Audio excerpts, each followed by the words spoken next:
কৃষকরা বলছেন অবশেষে প্রকৃত সত্য অনুধাবন করছে আরব দেশগুলো। এখন তারা বুঝতে পারছে তাদের আসল শত্রু কারা। এতদিন তাদেরকে ভুল বুঝিয়ে রাখা হয়েছিল।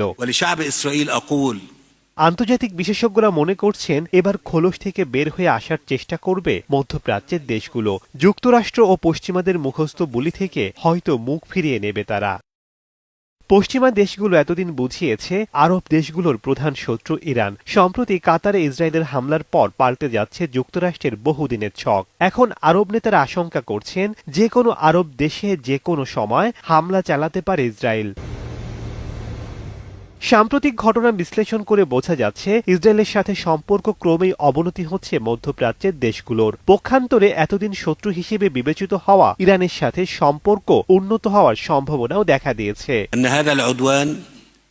দোহায় হামলার পর উপসাগরীয় দেশগুলোর কাছে একটি বিষয় পরিষ্কার যে মার্কিন মিত্রতা ও সামরিক ঘাঁটি তাদের রক্ষার নিশ্চয়তা দিতে পারছে না। কারণ যুক্তরাষ্ট্রের আল উদেদ ঘাঁটির খুব কাছেই হামলা চালিয়েছে দখলদাররা। কাতারে অবস্থিত এই ঘাঁটি থেকেই আফগানিস্তান, ইরাক ও সিরিয়ায় অভিযান চালিয়েছে মার্কিন বাহিনী।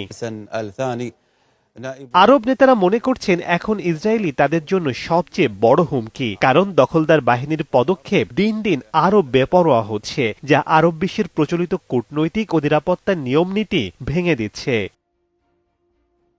শেখ সাদি মার্জান।